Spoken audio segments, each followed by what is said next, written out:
रामनगर निवासी राजू खान ने लिखित शिकायत देकर प्रशासन से न्याय की गुहार लगाई। उनका आरोप है कि वर्ष 2011 में वर्तमान में गोपालपुर की प्रधान फातिमा बेगम से जमीन खरीदने के लिए पूरी धनराशि देने के बावजूद आज तक जमीन की रजिस्ट्री नहीं कराई गई। राजू खान के अनुसार 16 अगस्त 2011 को लिखा पढ़ी के साथ उन्होंने पहले 1.30 लाख रुपए का भुगतान किया था। इसके बाद अलग अलग समय पर कुल 2.90 लाख रुपए नकद दिए। जमीन मिलने के भरोसे पर उन्होंने 2.5 बिस्सा भूमि पर पक्की बाउंड्री वाल, हॉल और अन्य निर्माण कार्य भी कराया, जिस पर करीब 8 से 8.5 लाख रुपए खर्च हुए। उनका आरोप है कि निर्माण कार्य पूरा होने के बाद संबंधित पक्ष के जमीन की रजिस्ट्री करने से इनकार कर दिया। उन्हें कहा गया कि अब जमीन नहीं दी जाएगी और केवल नगद लिए गए रुपए ही वापस किए जाएंगे। चंदौली से एहसान मिल्की की रिपोर्ट।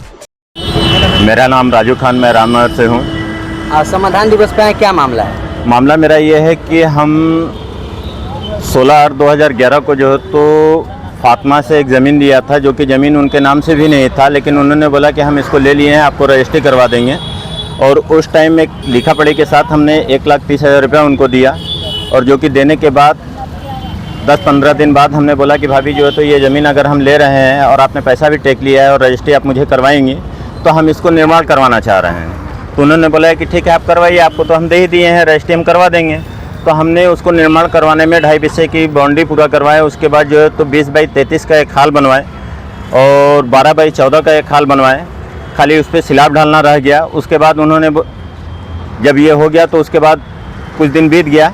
बीतने के बाद उन्होंने बोला कि जो है तो राजू ये ज़मीन आपको नहीं दे सकते हैं, आप अपना पैसा वापस ले लो।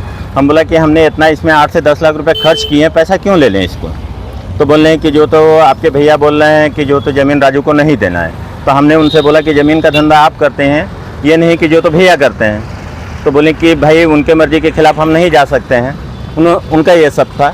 और बोले कि आपको ज़मीन नहीं दे सकते हैं। तो ये मामला काफ़ी दिनों तक चलता रहा, जो कि पंचायत भी हुई, लेकिन फिर भी उन्होंने नहीं माना। उसके बाद जो है तो हमारी दैनिक स्थिति ख़राब होती चली गई उस ज़मीन को लेकर, क्योंकि पैसा इतना काफ़ी खर्च हो चुका था। बाद में उन्होंने बोला कि राजू ऐसा है कि अपना पैसा ले लो। हम बोला कि भाई पैसा अगर लेंगे तो जितना हमारा भूमि में लगा हुआ है उतना पैसा वापस करिए, और जो आपको कैश दिए हैं 2,90,000 रुपये, तो बोल रहे हैं कि नहीं 2,90,000 रुपये आपको रिटर्न करेंगे, लेकिन जो लगा है उसको नहीं हम दे पाएंगे। टोटल कितना आपका लगा है? टोटल हमारा उसमें कम से कम 8 साढ़े 8 लाख रुपये खर्च हो चुका है। मौके पे कोई भी प्रशासन भी जाके जो तो मुआयना करेगी तो भी जो तो प्रशासन को भी समझ में आएगा कि नहीं इतना पैसा इसमें खर्च हुआ होगा, क्योंकि 2.5 बिस्से की पक्की बाउंड्री कराना और पूरा जो तो 20 फीट की दीवार उठाना। शिकायत लेकर नहीं, शिकायत लेकर तो हम अभी कहीं नहीं गए अभी, क्योंकि हम पहली बार हम दे रहे हैं, क्योंकि हम बाहर चले गए। क्या चाहते हैं कार्रवाई? हम यही चाहते हैं कार्रवाई की जो है तो या तो हमारा पैसा मिल जाए या मुझे ज़मीन वो रजिस्ट्री कर दें।